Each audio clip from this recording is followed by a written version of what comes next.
આચાર્ય કલ્પ ટોડરમલજી દ્વારા રચિત શ્રી મોક્ષ માર્ગ પ્રકાશ, અને એમાં પહેલો અધિકાર છે જેમાં પંચ પરમેષ્ઠીનું સ્વરૂપ છે અને સિવાય બીજો પણ વિષય છે.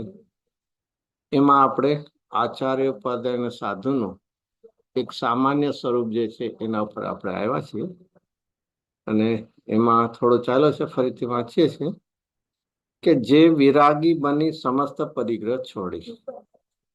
આ એક વિષય શું ચાલે છે કે પરિગ્રહ છોડ્યો છે એ કેવું કરીને કે અસાતાનો ઉદય આવ્યો, પાપનો ઉદય આવ્યો અને બધું છોડ્યું છે એવું છે?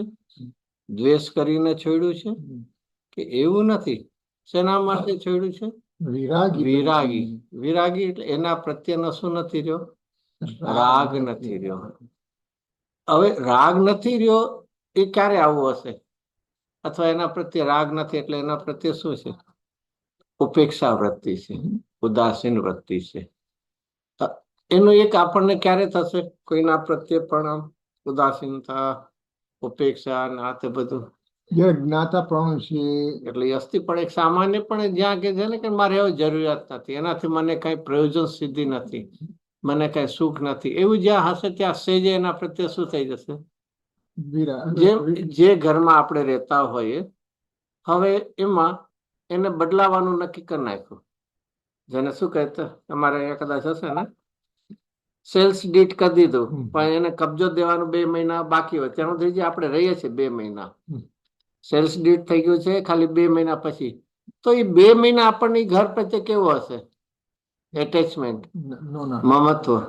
કેમ પેલા રહેતા હતા અને અત્યારના રહ્યો છે, ફરક શું પડ્યો છે? આ એના પ્રત્યે હવે શું થાય છે? એમાં કોઈ ગાબડું પડી ગયું, કલર આ થયો તો શું થશે એના પ્રત્યે? તો એ જેમ અહીંયા એ રીતે આખા જે ગ્રસ્ત દશાના બધા સંયોગો ને બધા એના પ્રત્યે સૌથી આ પહેલું જરૂરી છે. શું જરૂરી છે?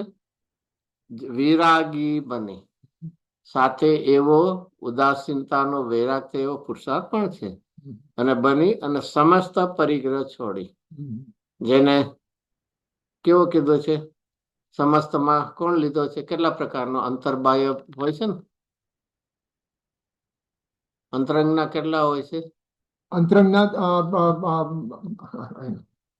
અંતરંગના પરિગ્રહ છે, બાહ્ય પરિગ્રહ, અંતરંગના 15 પરિગ્રહ નહીં, અંતરંગના છે 14 અને બાહ્યના 10.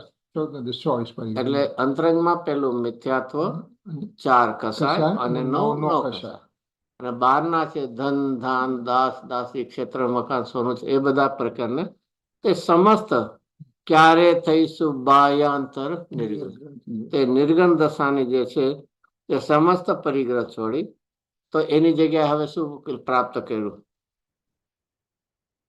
શુદ્ધોપયોગ રૂપ મુનિ ધર્મ અંગીકાર કર્યું, અને એનું નામ જ આ શુદ્ધોપયોગ રૂપ મુનિ ધર્મ. એટલે ખરેખર 3 કસાયના અભાવ પૂર્વકની વિતરાગતા છે, શુદ્ધોપયોગ છે, એ જ ખરેખર શું છે? મુનિ ધર્મ છે. એની સાથે 28 મૂળગુણ કે બાયમાં નગ્નપણું, તે બધા એના સહચારી છે. ખરેખર મુનિપણું એ શું છે? મુનિ ધર્મ એટલે મુનિપણું શું છે? 6ઠે 7મે ગુણસ્થાને અત્યારના હતા, બાકી તો 6ઠે થી લઈને 12મા સુધીનો 3 કસાયના અભાવ રૂપ જે વિતરાગતા છે એ સાચું મુનિપણું, અને એની સાથે 28 ગુણનો વિકલ્પ તો અને એ રીતે બાયમાં નિમિત્તપણે નગ્નપણું છે. તો એ કરી અંગીકાર કરી. હવે શું કરે છે? શુદ્ધોપયોગ જો એમને મુનિ અંગીકાર કર્યો મુનિ ધર્મ, તો હવે શું કરે કે અંતરંગમાં તો એ શુદ્ધોપયોગ વડે પોતે પોતાના, આ મુખ્ય એમનું જીવન. કારણ કે શુદ્ધોપયોગ એમણે અંગીકાર કર્યો, અને તો એ શુદ્ધોપયોગ વડે પોતાને, એટલે કે મુખ્યપણે 6ઠે 7મે ઝૂલતા જ હોય છે. અને જેને બીજી ભાષામાં કહીએ, 6ઠા ગુણસ્થાનમાં આવ્યા કે ન આવ્યા, 7મામાં ચાલ્યા જાય, તો એ અનુભવે છે. પરદ્રવ્યમાં અહમ બુદ્ધિ ધારતા નથી. એ તો અહમ બુદ્ધિ એ તો સમ્યક દર્શન થતા જ છૂટી ગયું છે. હજી પણ એમાં કોઈ અસ્થિરતાની એટલી તીવ્રતા નથી. હમ. અલ્પ જે છે બાકી કોઈ મોટું એના અસ્થિરતાનો રાગ છે, બાકી અહમપણું એમાં એકાકાર થાય, એકત્વ થાય એવું નથી. અને તો એમાં જો પોતાપણું નથી માનતા તો પોતાપણું શેમાં માને? પોતાના જ્ઞાનાદિક સ્વભાવોને જ પોતાના માને છે. પોતાના જે અનંત ગુણો છે, જે નિર્મળ પર્યાય છે, એમાં જ પોતાનું માને. શરીર આદિ પરદ્રવ્યમાં એમાં કઈ અહમપણું થતા નથી. પરભાવોમાં મમત્વ કરતા નથી. હું પણ નથી અને મારા પણ નથી. હું પણ નથી એનું નામ શું છે? અહમપણું, અહમ બુદ્ધિ. અને મારા માનવા એનું નામ શું છે? મમત્વ. એટલે એકત્વ પૂર્વકનું તો નથી, પણ હવે અસ્થિરતાના રાગ પણ બહુ અલ્પ રહી ગયા છે. પરદ્રવ્ય અથવા એના સ્વભાવો, પરદ્રવ્ય અને એના સ્વભાવ એટલે એના ગુણ પર્યાય. પરદ્રવ્ય ગુણ પર્યાય. ખરેખર આમ વ્યક્તપણે તો પરદ્રવ્યનું શું આપણને જણાય? કશું નહીં. પરદ્રવ્યનું જ્ઞાતાપણું છે. એનો પર્યાય જણાય એ સ્થૂળ રૂપ સ્કંદની પૂતગલમાં. બાકી ધર્માસ્થી અધર આકાશને કાળ એ તો ઇન્દ્રિયનો વિષય જ નથી. એ તો શાસ્ત્રમાં લખ્યું એટલે અનુમાનથી મનથી આપણે કરીએ. બાકી તો પૂતગલમાં પણ સ્થૂળ જે સ્કંદ છે એ બધા તો એ પરદ્રવ્ય અથવા એના સ્વભાવો, એનું પરિણમન એ જ્ઞાનમાં શું છે? પ્રતિભાસે છે, તેને જાણે છે તો ખરા. જો બે શબ્દ આવ્યા, શું આવ્યા? પ્રતિભાસે છે, જાણે છે. પ્રતિભાસે એટલે કે એ જ્ઞેયો જ્ઞાનમાં પ્રતિભાસ થાય છે અને જ્ઞાન એને જાણે છે. એને અને એટલે એ જ જ્ઞેયોને જાણે છે એનું જ્ઞાનમાં પ્રતિભાસ થાય છે અને જ્ઞાન એને. એવું નથી કે પ્રતિભાસ તો લોકાલોક નો થાય, પોતે એવું જ નથી. જેટલું જાણે છે એટલું જ પ્રતિભાસ છે, જેટલું પ્રતિભાસ છે એટલું જ એવું છે. એમ જ આખા લોકાલોક નો પ્રતિભાસ થાય અને એટલું જેટલું જ્ઞાન ખીલું એટલું જાણે, એવું થોડી છે. લોકાલોકમાં પ્રમેયત્વ તો છે ને. અરે ભાઈ, પેલું તે લોકાલોકમાં પ્રમેયત્વ પણ છે, અહીંયા તો આપણી મુનિ દશાની અહીંયા વાત છે. મુનિરાજ ની વાત છે ને. તેમને કઈ મુનિ દશામાં લોકાલોક થોડી પ્રતિભાષિત થઈ જાય છે. લોકાલોક જણાઈ જાય છે મુનિરાજ ને, તો પછી એટલે કેટલું જણાય છે? નહીં તો ભલે ને બધામાં હોય. એક પણ જ્ઞાનની કેપેસિટી ઓછી છે એટલે નથી જણાતું ને. હા, તો એટલે એટલા જણાતા નથી ને જ્ઞાન એટલું જાણતું નથી. જો ફરીથી તમે કહો છો એનું જ્ઞેયત્વ છે એટલે તમારામાં પ્રતિભાષિત થઈ જાય એવો નિયમ નથી. કારણ કે એ જે છે તો એવી રીતે તમે માનો કે અહીંયા બેઠા સોનગઢમાં શું થાય છે જણાય જાય નહીં. પછી તો મારી જ્ઞાનનો ક્ષયક્ષમ નથી એટલે મને જણાતું નથી. હા, તો જણાતું નથી ને એટલે એટલા પ્રતિભાસ થાય નથી, એટલે એટલો મારો વિષય જ નથી બનતા. એટલે નિમિત્ત નૈમિત્તિક સંબંધ એવો છે. એવો જ છે, એવો જ હોય ને. અરે તો એક ફરીથી આશ્ચર્ય થાય. તો એનો અર્થ છે કે એ બધા અરૂપી દ્રવ્યો છે મારા ઇન્દ્રિય જ્ઞાનમાં પ્રતિભાસે છે. ઇન્દ્રિય જ્ઞાનની તો વાત જ નથી. મારી પાસે અત્યારે ઇન્દ્રિય જ્ઞાન છે. જ્ઞાનની પર્યાય છે ને આત્માની. આત્માની જ્ઞાનની પર્યાય છે, પણ એટલે એને જાણવું કેટલું છે મર્યાદામાં છે. એ મારો પ્રોબ્લેમ. હા, તો મારો પ્રોબ્લેમ સામે જેટલું એ પોતા જાણે છે એટલા જ જણાય છે, બીજા જણાઈ ગયા છે એવું નથી. શું છે? નિમિત્ત નૈમિત્તિક સંબંધથી જેટલું જાણે છે એટલું જણાય છે. એટલું જ જણાય છે, એનાથી વધારે નથી. એટલે આવો કોઈ તર્ક કરે ને, કારણ કે એમાં જ્ઞેય છે અને જ્ઞેય છે એટલે શું છે? જણાય છે, પ્રતિભા છે.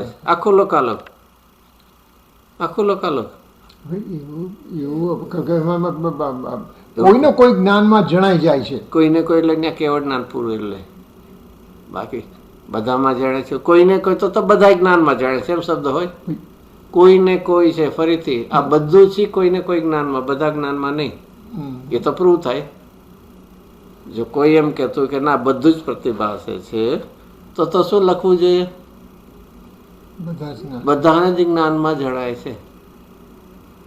તો પછી એનો અર્થ થયો કે આચ્છાદિત જ્ઞાન છે અને છતાં એમાં પ્રતિભાસ બધાનો થાય. શું છે? આચ્છાદિત જ્ઞાન છે કે નહીં તેમાં બધું જણાય, લોકાલોક જણાય જાય. તો બહુ કે અને એવું તો મને ક્યાંય દેખાડો એવું સ્ટેટમેન્ટ કે બધા જ જીવોને લોકાલોકનું જ્ઞાન થઈ રહ્યું છે. નહીં, જ્ઞાન થઈ રહ્યું જ નથી. જ્ઞાન ને એટલે જણા પ્રતિભાષિત થયા છે એમ. એટલી પ્રમેયત્વ ગુણ છે. પ્રમેયત્વ ગુણ છે એ એનો જણાવવાનો ઝળકવાનો છે. હવે મારામાં કેટલું જણાય મારા પોતાની સામર્થ્ય હોય ને એને એને જણાવવાનો સ્વભાવ છે એટલે પરાણે મારા જ્ઞાનમાં પ્રતિભાષિત થઈ જાય એવું ક્યાંથી લાગે? તમે કીધું એ જ્ઞેયત્વ છે એનું, બરોબર, એગ્રી. અને જ્ઞેયત્વ છે એટલે શું છે? જ્ઞાનમાં પ્રતિભાષિત થવાનો, બરોબર, થવાનો. પણ કેવું? મારું જ્ઞાન જેવું હશે એ પ્રકારે, એવા લેવલનું ન હોય તો નહીં પ્રતિભાષે. ચલો એક તમને વાત કહું, કોઈ પણ તમારી હોય છે ને મોટી બધામાં બધું જ મળે છે ને, હાઈપર કે નહીં ઓલું કેવું કે સુપર માર્કેટમાં બધું જ ડિસ્પ્લે છે, બરોબર છે, અને એ બધું શું છે? જ્ઞેય છે.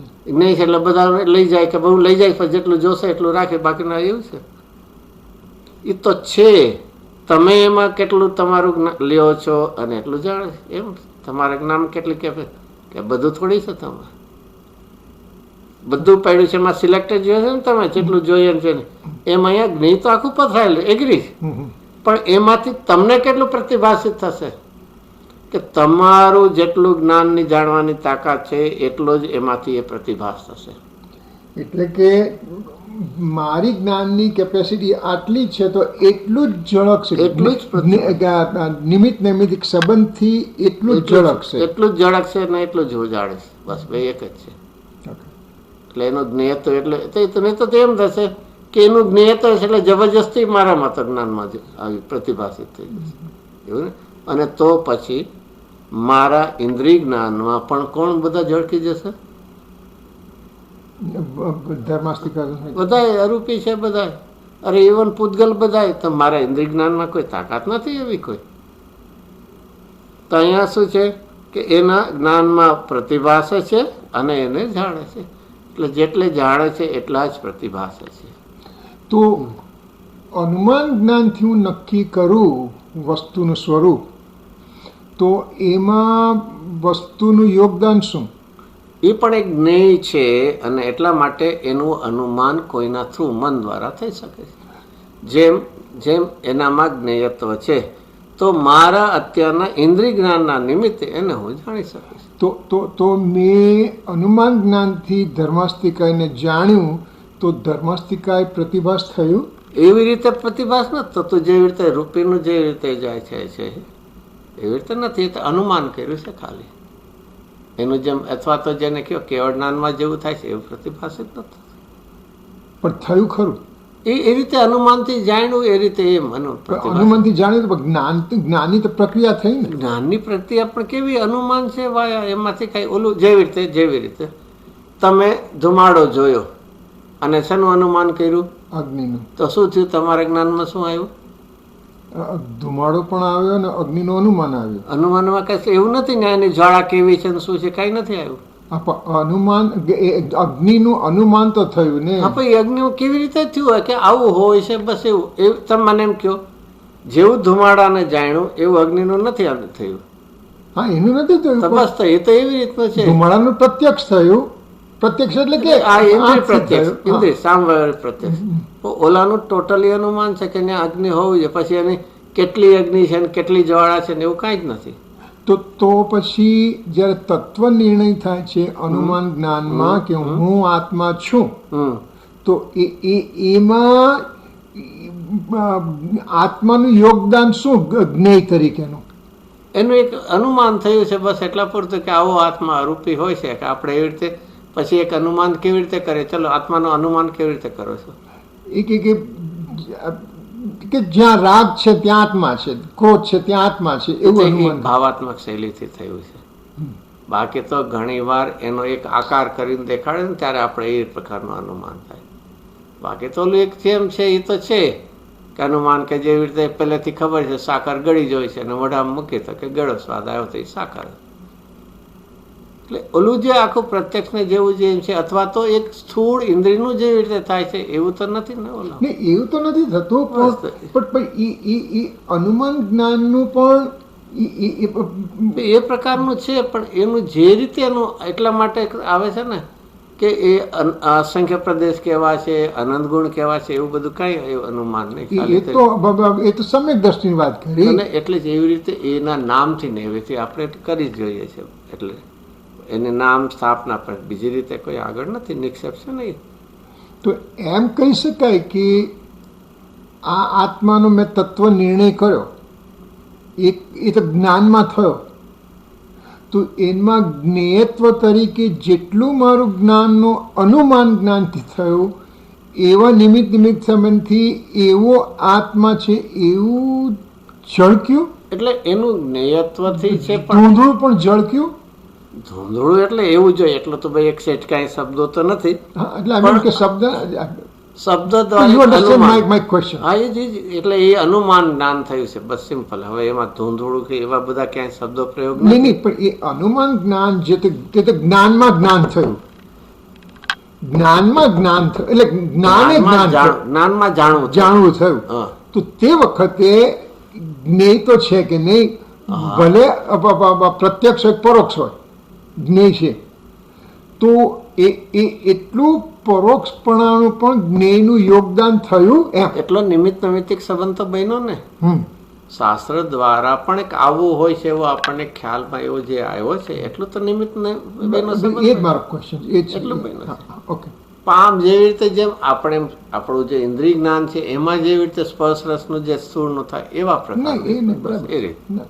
બાકી અનુમાન તો કર્યું જ છે અને એ તે અનુમાનિક જ્ઞાનનો જ એક ભેદ છે.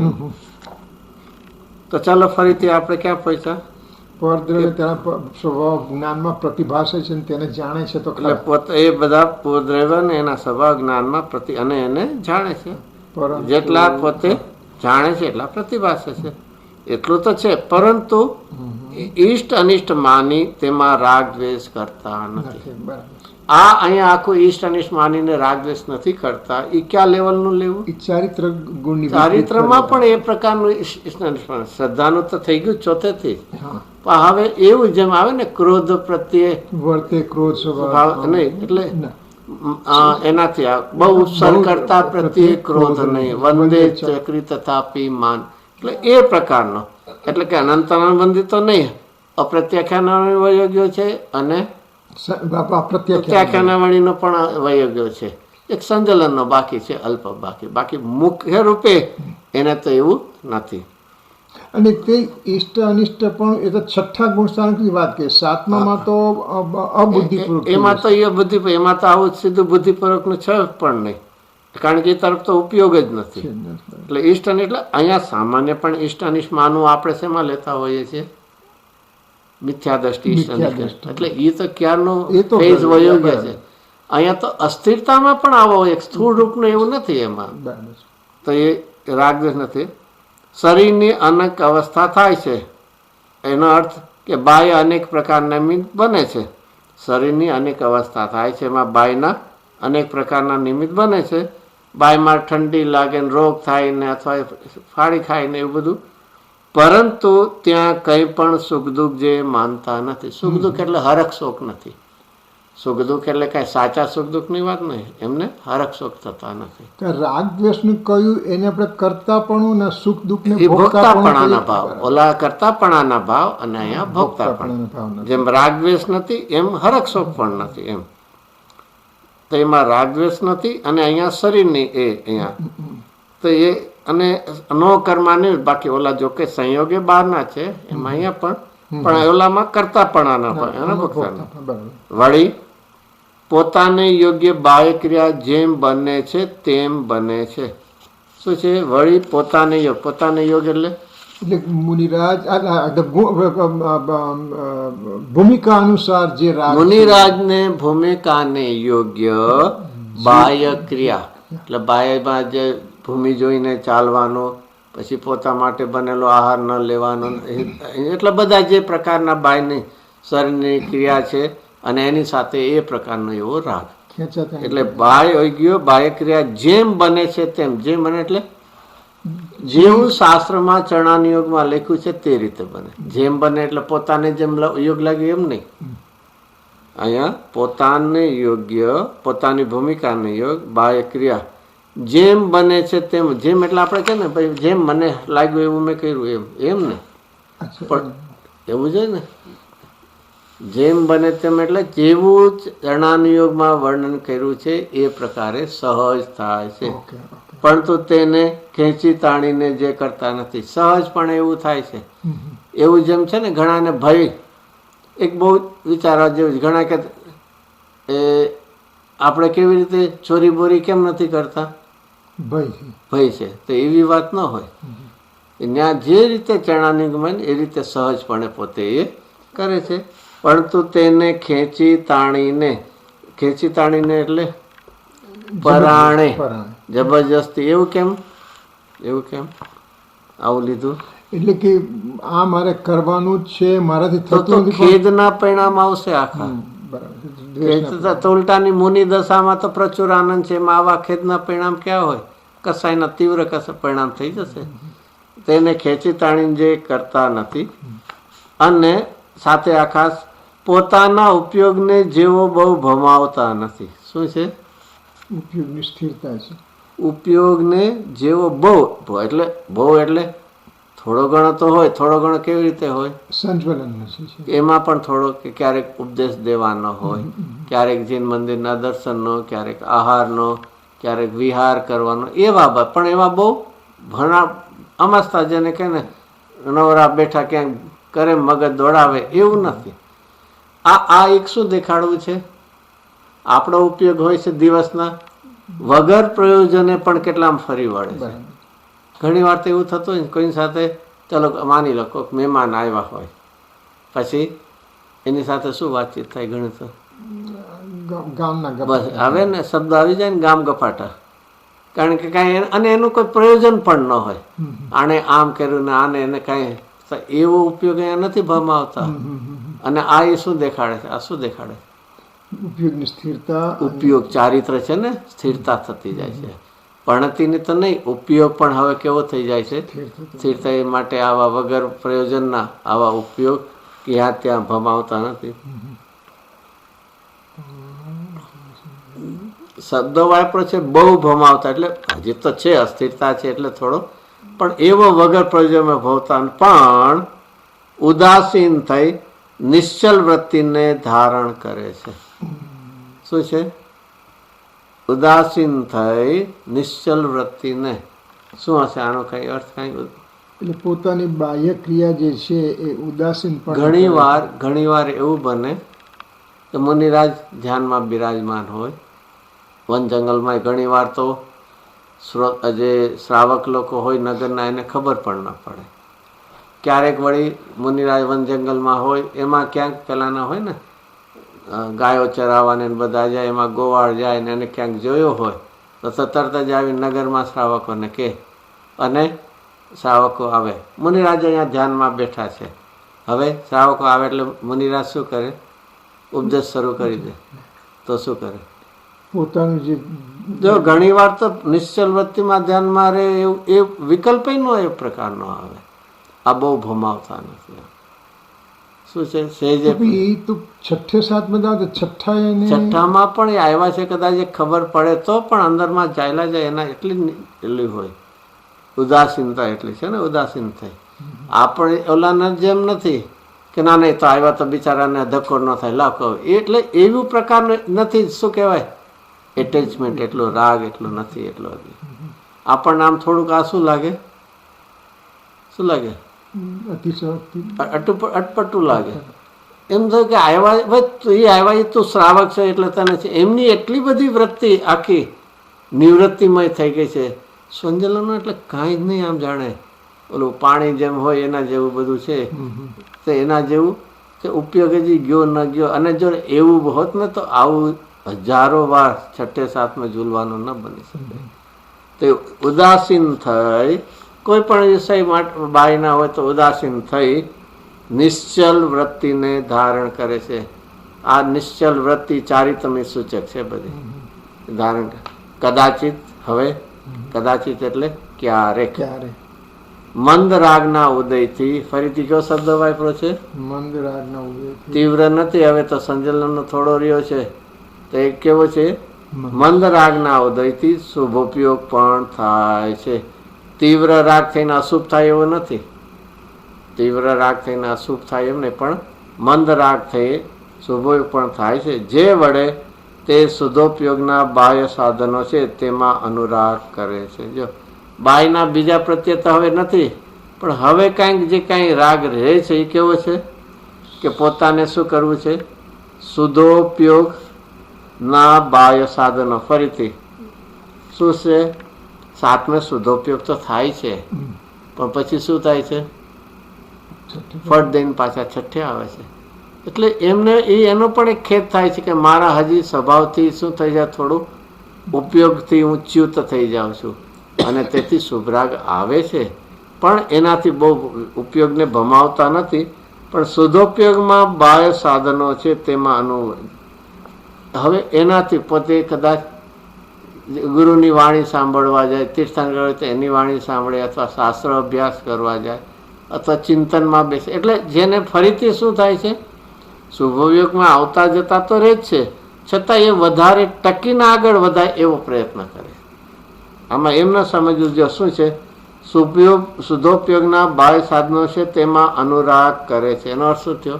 કે શુદ્ધોપયોગ થતો જ નથી એવું નથી.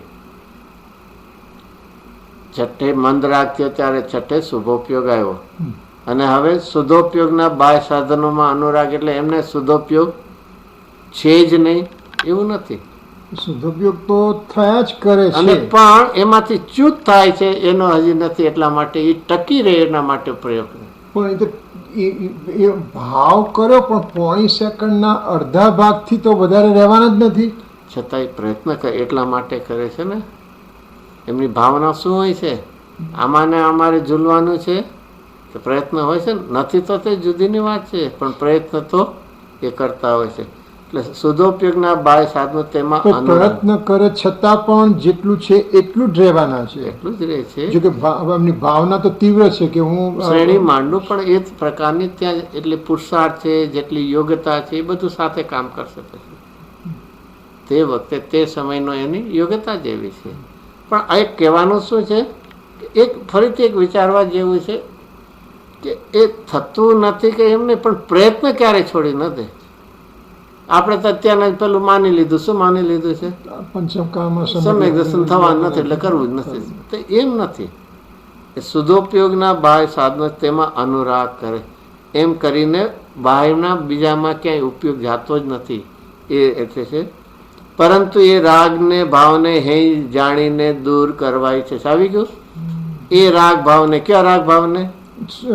શુદ્ધોપયોગના સાધનોનો. એના બાહ્ય નિમિત્ત કહેવાય એવા ગુરુ, એટલે ગુરુની વાણી અથવા તીર્થંકરની વાણી સાંભળવી, ચિંતન કરવું, કોઈ શાસ્ત્ર વાંચવું, કે જેવા પ્રકાર ઉપદેશમાં પણ એવા. અને એ રાગ થાય છે તો એ રાગ ભાવને પણ એ છઠ્ઠા ગુણસ્થાનને યોગ શુભ રાગને પણ હે જાણી દૂર કરવાય છે. આ શું દેખાડ્યું? અંદરની ભાવના કેવી છે. નથી થતું એ જુદી વાત છે. અહીંયા તો પહેલેથી પાણીમાં બેસી જાય કે ના ના ભાઈ ત્યારે તો બહુ ગરમીઓ જવાય જ નહીં. અરે પણ ત્યાં જાને પ્રયત્ન કરીને જ નથી રહેવાતું. શું કરે છે એમ? આ તો આપણી ભૂમિકા, આ તો મુનિરાજ એની ભૂમિકા. જો તને એનો રસ લાગ્યો, રુચિ લાગી, ભાવના જાગી, તો પ્રયત્ન કેમ નથી કરતો? ઘણી વાર ઓલું હોય છે ઇન્ડિયામાં ચાર્ટર્ડ એકાઉન્ટ એટલે CA ની એક્ઝામ હોય ને, એનું રિઝલ્ટ કેટલું હોય છે? બહુ 3-4% કેવું કાંઈ બહુ અલ્પ ગણ્યું. હવે એમાં એકવાર ફેલ થયો એટલે બીજી વાર નથી કરતો, મહેનત કરે છે ને. તો એ રીતે અહીંયા આખી મહેનત, પ્રયત્ન, પુરુષાર્થ કરતા હોય છે.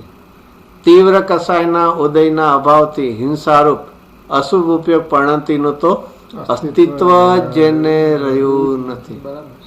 શું છે આ? એકદમ બહુ મુખ્યતાપૂર્વકની વાત છે. બાકી શુભ અશુભ તો એવો ચાલતો જ, એમાં પણ એવો સૂક્ષ્મ હોય કે જેની કાંઈ ગણતરી નથી. એનું એક નિયમ સારમાં જ એમને આપ્યું છે. એમને આમ બ્રેકેટમાં ખુલાસા આપ્યા છે કે મુનિરાજ હોય છે એને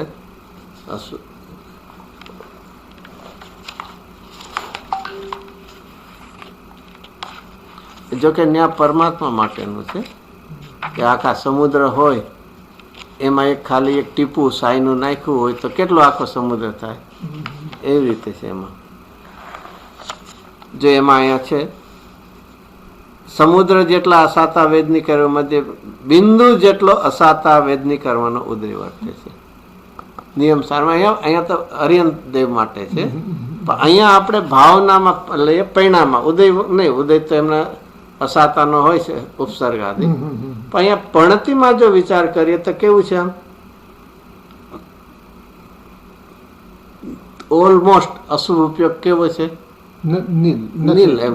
એનું એક બીજું કારણ પણ છે, કારણ કે આપણે વાત થઈ ગઈ છે હિંસા, જૂઠું, ચોરી જે પાપ કહેવાય અશુભમાં, એ કેટલી પ્રકારે થઈ શકે? 9 પ્રકાર, 9 કોટી 9 પ્રકાર. એમને ત્યાગ પણ કેટલો કર્યો છે? 9 પ્રકાર. એટલે આમ બહુ સ્થૂળ રૂપે ને સૂક્ષ્મ તો જે શુભ અશુભ ચાલ્યા જ કરતો, જેમ નિગોદના જીવને પણ શુભ અશુભ ચાલ્યા કરે એમાં અહીંયા ચાલતો હોય. એટલે એ રીતે એમને લખ્યું છે કે જાણે તીવ્ર કસાયના ઉદયના અભાવથી, એટલે કોઈની હિંસા થાય એવું જે તીવ્ર કસાયના અભાવથી અશુભ ઉપયોગ પણતિનું તેમને શું છે, અસ્તિત્વ જેને રહ્યું નથી, એવી અંતરંગ અવસ્થા થતા બાહ્ય દિગંબર અને સૌમ્ય મુદ્રાધારી થયા છે. શું છે આવું પણતિમાં થાય છે, અને તો બાહ્યમાં શું, જો આખું શું લીધું, શું લીધું? નિમિત્ત નૈમિત્તિક સંબંધી અંતરંગ ને બાહ્યનું સંબંધ. અંતરંગ થયું તો 12માં નિયમથી થયા વગર રહેશે નહીં, અને 12માં કરીશ એટલે અંતરંગમાં થશે એવો નિયમ નથી. શું છે? બાહ્યમાં છે એટલે અંતરંગમાં છે એવો નહીં, પણ અંતરંગમાં છે તો નિશ્ચિતપણે બાહ્યમાં થયા વગર રહેતું નથી. અને બાહ્યથી કરે ને અંતરંગમાં ન હોય તો, અને એટલા માટે એનું નામ દ્રવ્યલિંગી કહેવાય. આ તો અંતરંગમાં આવું ભાવલિંગ થયું તો બાહ્યમાં એવું દ્રવ્યલિંગ થયા વગર રહેશે. અને કેવું છે, પેલું તો 2 વાત લીધી, બાહ્ય દિગંબર, અને બીજું કેવું છે, સૌમ્ય મુદ્રાધારી. સૌમ્ય એટલે શાંત. અને એની વાત આ છડામાં જ દૌલતરામજીએ કેવી રીતે કીધી, મનિરાજની કેવી સ્થિરતા રૂપની સૌમ્ય મુદ્રા થઈ ગયા, ચંચળતા બધું એમ શાંત મુદ્રાઓ છે. તો કેવું છે કે શરીર પણ એટલું સ્થિર થઈ ગયું છે કે એકવાર મૃગને ભૂલી જાય છે કે આ પથ્થરની શિલા છે કે મનુષ્ય છે. એ કેવી સ્થિર, અંતરંગમાં સ્વભાવ તો ત્રિકાળ સ્થિર સ્વરૂપ છે જ, પણ એના આશ્રય પણતિ કેવી સ્થિર થઈ ગઈ કે બાહ્યમાં શરીર પણ કેવું છે, આમ સ્થિર થઈ ગયું. આ સૌમ્ય મુદ્રાધાર શાંત મુદ્રા ક્યારે પણ છે ને, આ એક વિચારવું, પ્રતિમાજી પણ કેવી હોય, સૌમ્ય મુદ્રા, સૌમ્ય ઉપસમ રસ. ક્યારે પણ કોઈને એમ થાય ને આ પ્રતિમા આમ થોડુંક મજા, આમ થોડું માઇલ્ડ, આમ સ્માઇલ જેવું લાગે છે, તે ભગવાનમાં તે નો કસાય જોયો. ક્યારે પણ એવી કલ્પના ન કરવી. હા, ઓલું જેવું છે કે દિવેલ પીધા જેવું, એ પણ વિપરીત છે. અને એવી રીતે હાસ્ય જેવું જેવું, તો પણ હાસ્ય રતિ અરતિ બે નથી. એ એવું નથી કે ભાઈ હાસ્ય ન હોય તો ઓલું હોય ને ઓલું આ હોય, એમ નથી. 2 થી એક ત્રીજું પણ હોઈ શકે. એક સહજ ઉદાસીનતા રૂપનું, અપેક્ષા રૂપનું, શાંત સૌમ્ય ભાવનું, એવું સહજ મુનિરાજ પ્રતિમામાં તો હોય છે. તો આ તો મુનિરાજનું પણ એવું સૌમ્ય મુદ્રાધારી થયા છે. શરીર સંસ્કાર આદિ વિક્રિયાથી જેવો રહિત થયા છે. શરીર સંસ્કાર એટલે આદિ વિક્રિયા, વિપરીત ક્રિયા. શરીરને શણગાર કરવો, નાવા ધોવાનું, દંત ધોવાનું, એ બધાનું બધું શું છે, આપણે શું કરીએ છીએ, સવારના ઉઠીને શું કરીએ છીએ, બધું જ કરીએ. અને એમાં કેટલી મમતાથી કરીએ છીએ. અહીંયા કે છે ટોટલમાં જે વિક્રિયા છે, તાને યોગ નથી, આટલી બધી તીવ્ર મમતા કરીને બધું કરે, જાણે ખબર નહીં શરીરના કેવું આમ ધોળું કરી નાખવું, આમ ચોળી શું છે. પણ શરીર આદિની એ સરસ, આ બધા શરીર સંસ્કાર એના 7 અન્ય છે ને, એમાં મુખ્ય એ જ છે બધા. કેસ લોચ ને બધા નહીં ભાઈ, આ કેસ તો બધા એટલા વધી ગયા, આમ જરા કેસ લો જરા સારું દેખાશે. અદંત ધોવન છે, શરીરમાં સ્નાનપણું છે, સંસ્કાર એટલે શણગાર આદિ કાંઈ નથી, એ બધું એમાં જ છે. તો એ સંસ્કાર આદિ વિક્રિયાથી જેવો રહિત થયા છે. વનખંડાદિ વિશે જેવો વસે છે. વનખંડાદિ વિશે વન વન જંગલમાં વસતા હોય અથવા તો કોઈ એક જેને કોઈ મકાન બનાવે આઇસોલેટેડ પ્લેસ. એટલે મકાન કોઈ હોય એમને એમ પડ્યું હોય કંઈ તો ક્યારેક એવો પ્રસંગ હોય કે જેવી રીતે મુનિરાજ વિહાર કરે છે, વરસાદને બહુ પડવાનો વચ્ચે આવું કંઈક હોય તો ત્યાં પણ એ બધા પ્રત્યે કેવું છે, તીવ્ર રાગ રાખીને નહીં. આપણે જેમ આપણું ઘરમાં આવ્યું તો કેવા તીવ્ર રાગ હતો એવું નહીં. વનખંડાદિ વિષય જેવો વસે છે. 28 મૂળ ગુણોને જેવો અખંડિત પાલન કરે છે. 28 મૂળ ગુણ એટલે નીચે તો આપ્યું જ છે. 5 મહાવ્રત, 5 સમિતિ. 5 ઇન્દ્રિય નિરોધ. 5 મહાવ્રતમાં હિંસા, જૂઠું, ચોરી, કુશીલ અને પરિગ્રહ એ કેવા છે? પાપ. અને એનો 9નો પ્રકારે ત્યાગ, એનું નામ શું કહે? મહાવ્રત. એ વ્રત છે અને ઓલું પાપ છે. પાપનો ત્યાગ અને પૂર્ણપણે ત્યાગ એનું નામ મહાવ્રત. અલ્પપણે ત્યાગ એનું નામ અણુવ્રત છે. પછી 5 સમિતિ, 5 ઈર્યા, ભાષા, એષણા, આદાન નિક્ષેપણ અને પ્રતિષ્ઠાપન. ઈર્યા 4 હાથ ભૂલી જાવ. પછી ભાષા પણ કેવી હોય છે? હિત, મિત, મર્યાદિત હોય છે. એષણા એટલે આહારમાં ક્યાંય પણ દોષ ન હોય. પછી પ્રતિષ્ઠાપન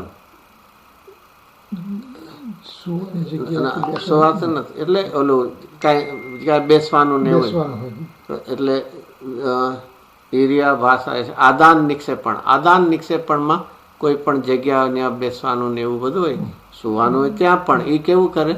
એમાં જીવજંતુ ન હોય એટલે મોરપીસથી એવું કરતા. આદાન ઓલું મૂકે, પોતાના કમંડળ મૂકેલે એમાં બધું ધ્યાન ઉપયોગ રાખે. અને છેલ્લે પ્રતિષ્ઠાપન, મળમૂત્રનો ત્યાગ.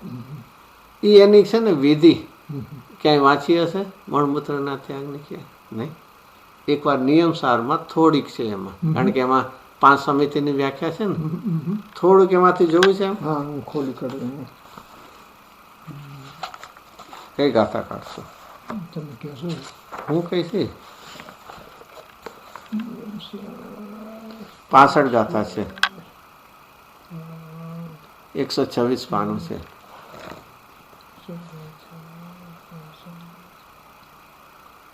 એમાં અધિકાર કહો છે? આવી વ્યવહાર ચારિત્ર 65 ગાથા, 126 પાનું છે.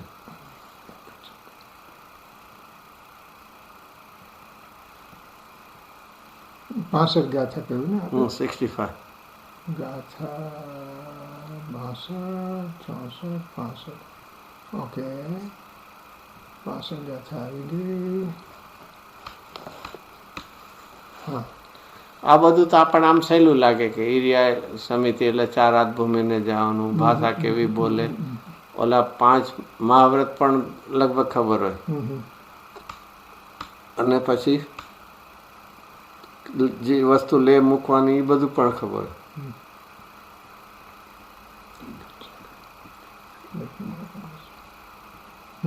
હા, હવે જો એમાં છે નીચે હજી, હા ટીકા જો એમાં છે, મુનિઓને કાય મળ આદિ ત્યાગના. શરીરનું મળ અશુદ્ધ છે ને ભાઈ, પેલી જ લાઈન ઉપર ટીકામાં પેલી જ મુનિઓને કાય મળ આદિ. આ બધું છે એ મળ છે, મલિન છે બધું, મૂત્ર ને ભાઈ જે છે એ.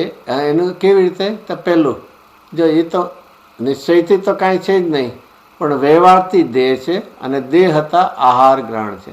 અને આહાર ગ્રહણ છે તો મળમૂત્ર પણ બે છે, બરોબર? આ લિંક પેલા લીધી. અને આ પણ છે ને મહાપુરુષો હોય અને આહાર પણ નિહાર ન હોય, મળમૂત્ર ન હોય. જરા પરસેવો તીર્થંકરને તો જન્મથી બધું કાંઈ ન હોય. એને વાત જેને છે ને હવે ક્યાં એનો તેથી સંયમ મળમૂત્રનો ઉત્સર્ગ એટલે ક્યાં છોડે કે જ્યાં જંતુ ન હોય અને પરના ઉપરોધ રહિત હોય. ઉપરોધ એટલે કોઈની પોતાની જમીન હોય એમાં ટ્રેસપાસર વિલ નોટ એવું પણ હોય તો ત્યાં પણ ન કરે. જેને કહે ને કોઈને એને વાંધો હોય તો એવામાં ન કરે. અને એટલા વન જંગલમાં જ્યાં કોઈનો માલિક ન હોય એવી રીતે.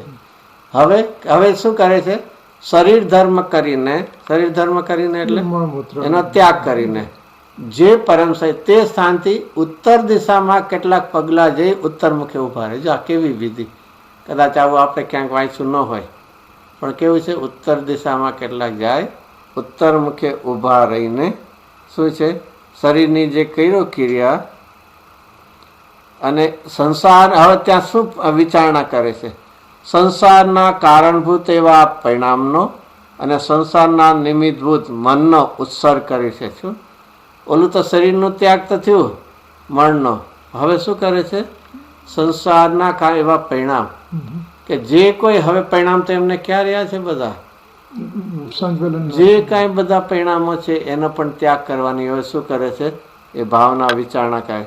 સંસારના મનનો ઉત્સર્ગ, મન સાથેના પણ સંબંધોને એવા કરીને નિજ આત્મામાં એકાગ્ર થઈ, અવ્યગ્ર એટલે આત્મામાં થઈને ધ્યાવે છે. શું જો આ કેવી હશે દશા? આવું કરીને પણ આવી એક ભાવના છે કે મારે હવે સંસાર સંબંધીના પણ થોડા વિકલ્પો છે, શું કામ કરવા છે, મનને પણ એ સ્થિર કરે છે. અથવા આવું કરે છે, અથવા ફરી ફરીને શરીરનું પણ અશુચિપણું સર્વ તરફથી ભાવે છે. આજે ઓલાનો ઉપેક્ષા જ કરે, વૈરાગને, અરે આ શરીરમાં આના સિવાય બીજું શું ભર્યું છે, એવી આખી ભાવના. અહીંયા જેમ ગુરુદેવજી કહે ને કે શરીરની બહુ ખાધું ભોજનની બહુ મમતા હોય તો એને વિચારી લેજે કે 5-6 કલાક પછી શું એનું થવાનું છે. અને શરીરમાં તો શ્રીમદજીએ શું કે 9 દ્વારથી શું વહે છે, બધું અશુચિ જ વહે છે, એને એમાં તું મમતા કરે. તો મુનિરાજ પણ આવી એક ભાવના એ કરે છે કે ફરી ફરીને શરીરનું અશુચિ સજાવે છે અને તેને ખરેખર પ્રતિષ્ઠાપન સમિતિ હોય છે. શું કહે છે મુનિરાજ? આવું એક વિચારવા જેવું છે. આવું કોણ કરતા હશે ખબર નહીં અત્યારના, આવી ભાવના કોણ કરતા હશે? નગર જેવામાં રહીને ક્યાંક આવું બધું તો કરતા ક્યાં હોય? અને બીજું હજી એનાથી બીજા સ્વચ્છંદ વૃત્તિવાળા યતિનામ ધારીઓને કોઈ સમિતિ હોતી નથી. જે આવું નથી કરતા તે કેવા છે? સ્વચ્છંદ વૃત્તિવાળા છે. અને એવા ખાલી શું છે, સાધુનું શું કરે છે, નામધારી છે. આમાં દ્વેષ નથી, પણ એ કહે છે કે આવી હજી તમે બાહ્યની પણ વ્યવહાર ક્રિયા નથી કરતા તો અંતરંગનું તો શું હશે? આવું કરીને પણ આમ જણા આપણે તો આમ ઘણી વાર શું હોય છે કે ભાઈ આમ થઈ ગયું તો હું આજ ફ્રેશ થઈ ગયો, સવારના મારે બધું ક્રિયા થઈ ગઈ, હું ફ્રેશ થઈ ગયો. શું પણ ક્યાં મમતા કરીને ઊભો છો તું કે આ શરીરમાં આવી અશુચિનું ભરેલું છે ને એને એટલે એકત્વ કરીને પડ્યો છે. તો એ અહીંયા તો ચાલો આપણે 5 મહાવ્રત, 5 સમિતિ, 5 ઇન્દ્રિય નિરોધ. ફરીથી શબ્દ શું વાપરો છે? ઇન્દ્રિય નિરોધ. નિરોધ એટલે શું? ઉપેક્ષા, એના પ્રત્યેનો અટકાવ. નિરોધ એટલે શું છે? અભાવ નથી. કારણ કે શરીર છે, ઔદારિક શરીર છે, તો શું નિયમથી હશે? એટલે અહીંયા જેને 10 પ્રાણ છે એટલે બધું 5 ઇન્દ્રિય તો છે જ, બીજા કોઈ એક ઇન્દ્રિય નહીં હોય, પણ અહીંયા તો પંચેન્દ્રિય સુધી છે એટલે 5 ઇન્દ્રિયો તો છે, પણ એ તરફનું એનું જોડાણ એ મર્યાદિત કરી નાખ્યું. નિરોધ છૂટી ગયું નથી, પણ એ કેવું કહે છે? મર્યાદા કરી નાખ્યું, અટકાવ્યું છે, લિમિટ. અથવા તો જેને બીજી ભાષામાં કહે શું કહેવાય છે? ઇન્દ્રિય વિજય કહેવાય છે. ઇન્દ્રિય વિજય છે એટલે એની મર્યાદા, યમ નિયમ એની ઉપર વિજય મળે. આપણે કેવા થઈ ગયા છે? ઇન્દ્રિયોના ગુલામ થઈ ગયા છે. અને મુનિરાજે એના ઉપર શું કર્યું છે? કંટ્રોલ મેં હોય. મહાવત એટલે હોય એ હાથી પર અંકુશ કરે છે ને, એવી રીતે એને. અને આમાં કુંકુનાચાર્ય લીધું છે, પંચેન્દ્રિય ગજના દર્પદલને દક્ષસી આચાર્ય. 5 ઇન્દ્રિય રૂપી હાથી છે, એના પર એમણે શું કર્યું છે? મહાવતની જેમ અંકુશ મેળવવો છે. હજી નેચરલી શરીર છે ત્યાં સુધી તો રહેવાનું. તો એ અહીંયા છે. પછી 6 આવશ્યક છે. 6 આવશ્યક ક્યાં છે? પ્રભુ ભક્તિ, શ્રવણ,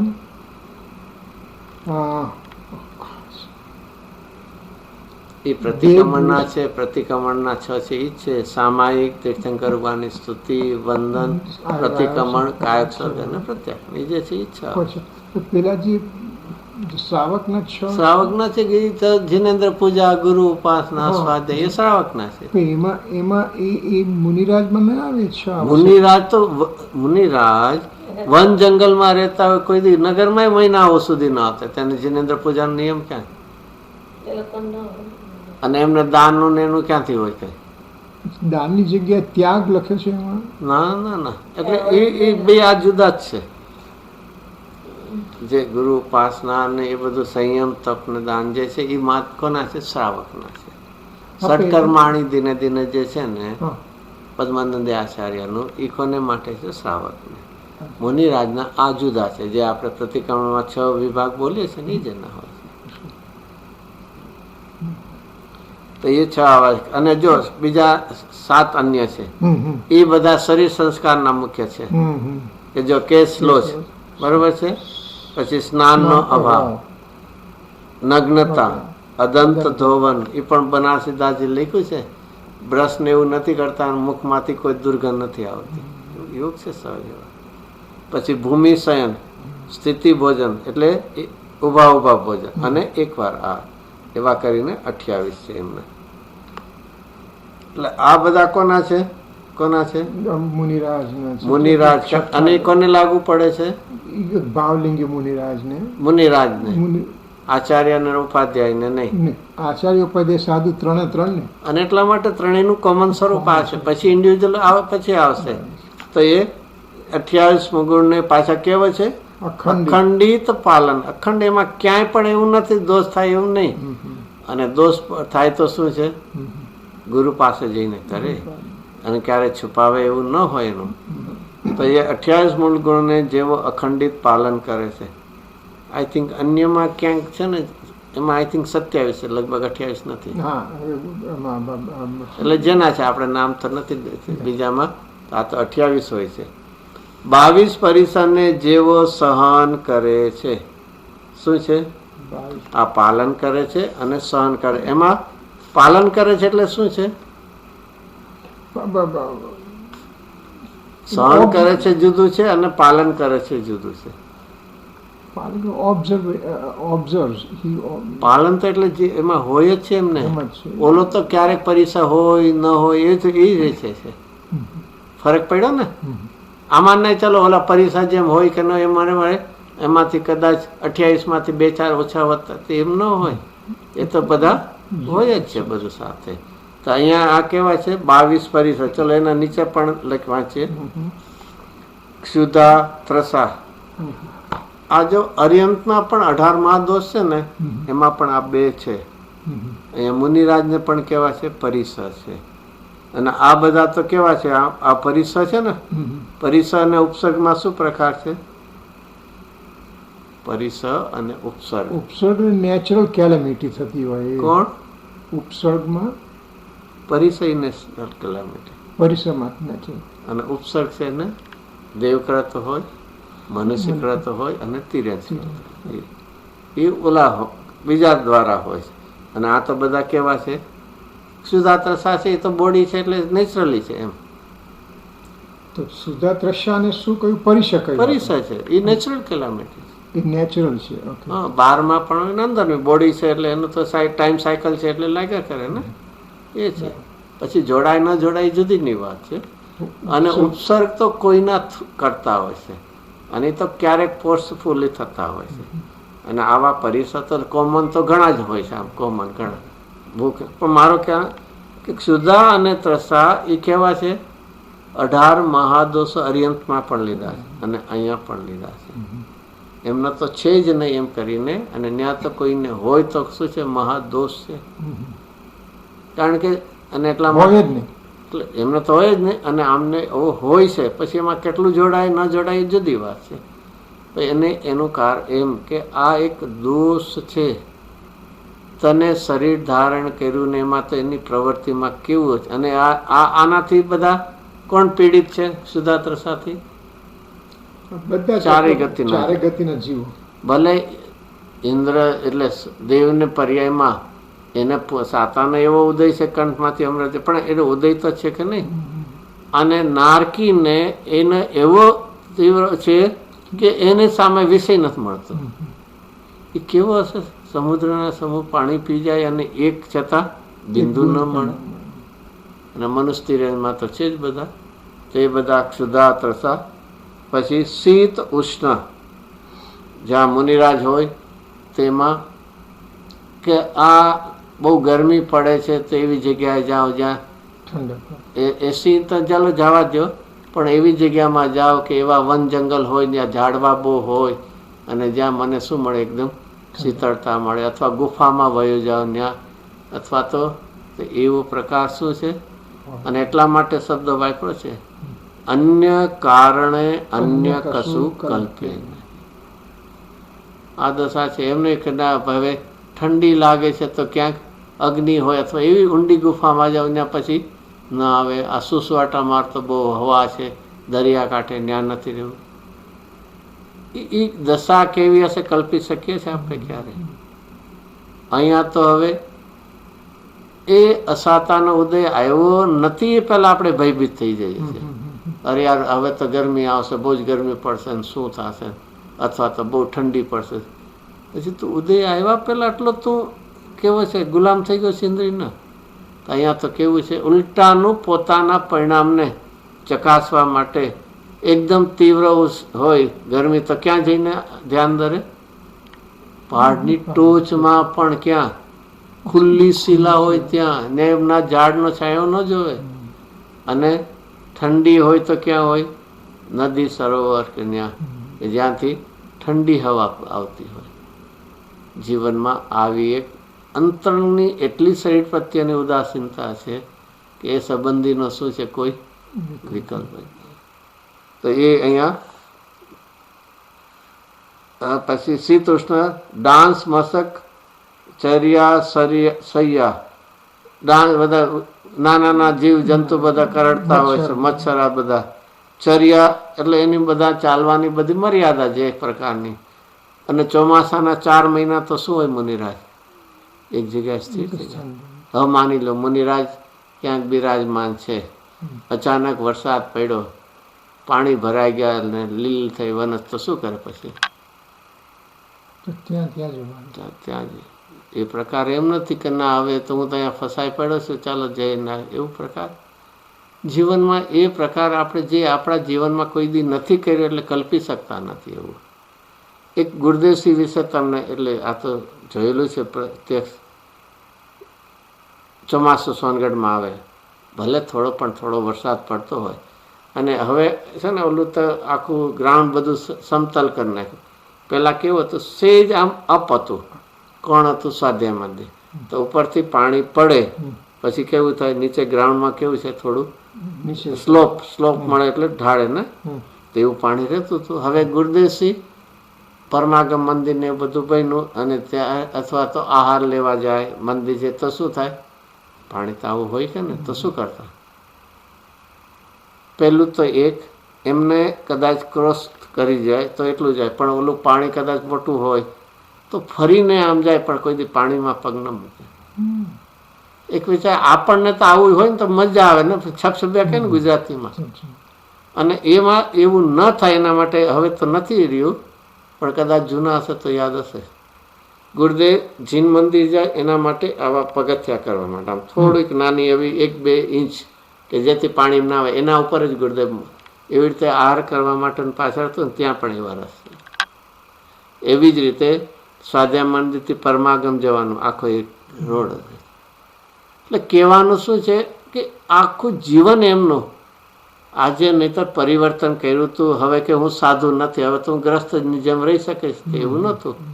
એમણે શું કર્યું હતું કે જે આખા આવા અસંયમના પરિણામ શું કામ મારે ફરીથી કરાય? આવું સંયમમય જીવન મેં કેટલા વખત ગાળ્યું એમને? 21 વર્ષ 4 મહિના ગાળ્યું ને સાધુપણા. તો એવું એમણે ચાલુ રાખ્યું.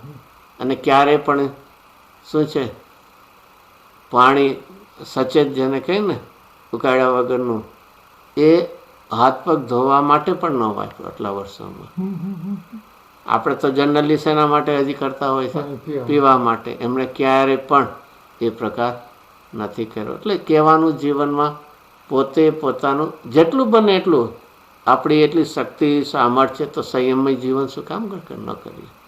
તો અહીંયા તો મુનિરાજ છે એ કેવા છે, ચર્યા સૈયા, મુનિરાજની પથારી કેવી સરસ મજાની કરતા હશે, ઝીણી રેતી આવી બધી જોઈને ચટાઈ એ બધી પછી કઈ ગમે એટલે ગમે એવું હોય. ચટાઈ તો વન જંગલમાં કાંઈ ન હોય તો કાંઈ ચટાઈ ગોતવા ન જાય. તો આ બધા શું છે, પરિસર હોય કે એવી જગ્યા હોય. પછી વધ થાય, પોતાને ક્યાંક રોગ થાય, ત્રણ સ્પર્શ થાય, અને કદાચ એનાથી શું થાય, એવું ત્રણ સ્પર્શ થયું હોય, કદાચ ભૂલે, આમ તો ન ચાલે પણ આમ ચાલતા ક્યાંક થયું હોય, એમાં કદાચ એલર્જીક વાળું હોય, કાંઈ કાંટાવાળું હોય, એવું હોય. પછી મલ, નગ્નતા, અરતી, સ્ત્રી, આ બધા છે કેવા છે, બધા પરિસર છે કે એ બધાના રક્ષમાં જાય તો પછી રાગ બીજાને થવાનો હોય તો પોતા તો નથી. નિષદ્યા, આક્રોશ, યાચના, સત્કાર, પુરસ્કાર, નિષેધ એટલે શું? કોઈનો નિષેધ ને એવા કરવાના ક્રોધ ને એવા હશે કદાચ, કોઈનો નિષેધ એમ, નિષેધા છે. નિષેધા એટલે એવું કઈ હશે, નિષેધ એ તો જે વાક્ય બધી હશે ક્યાંક. આક્રોશ આમ ગુસ્સો અને કદાચ કોઈ પ્રતિકૂળતામાં, આ બધા પરિસર છે એવા. યા કોઈની પાસે માગવાનું નહીં, સત્કાર પુરસ્કાર, મને માન આપો, સન્માન આપો, એવું પણ કાંઈ ન હોય. અલાભ, ક્યાંય ઓલું બાયમાં અનુકૂળતા ન હોય. અદર્શન, પોતાને દેખવાનું કે જોવાનું પણ મર્યાદા હોય છે, અને એ થાય તો એટલું બધું કરી દેતા હોય છે. પોતાને આવો પરિસર આવે, આંખમાં ન દેખાનું એવું હોય તો શું કરે? મુનિરાજને ચશ્મા લઈ લે કે નહીં, ન દેખાય તો શું કરે? કહું તો કે પછી સંલેખના માટેની તૈયારી કરે, નથી હવે ચલા એટલે દેખાતું ને એવું નથી. અજ્ઞાન, એ બધા 22 પ્રકારના પરિસર છે. એનો વિસ્તાર પછી આગળ લેશું. કોઈને ક્વેશ્ચન હોય તો પૂછી શકો છો અનમ્યુટ કરીને.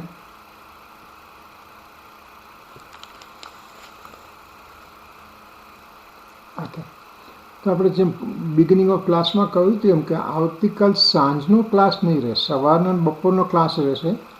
આવતીકાલ સાંજનો નહીં રહે, કાલે બપોરનો ક્લાસ છે, છેલ્લો ક્લાસ રહેશે.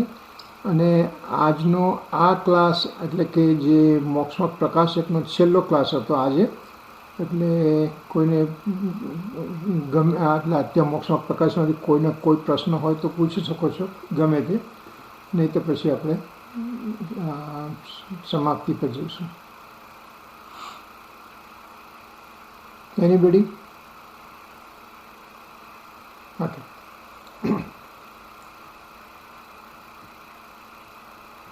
निज निधि निज में बताई, यही अनंत उपकार है. इसके लिए जिन वाणी माँ को वंदना सत बार है, वंदना सत बार.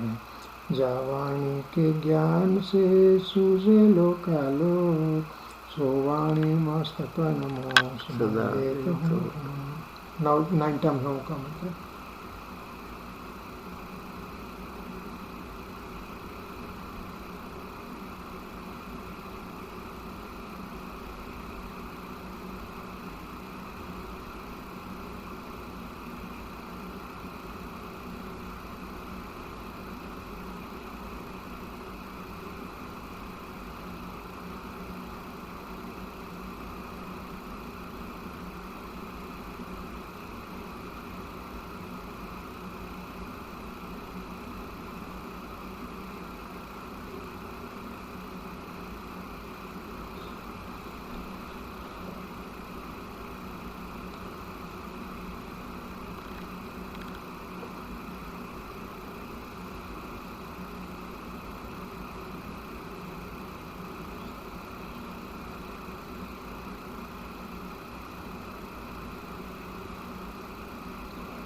અનંતમ દિશિત પરમેષ્ઠી ભગવંતોનો જય હો.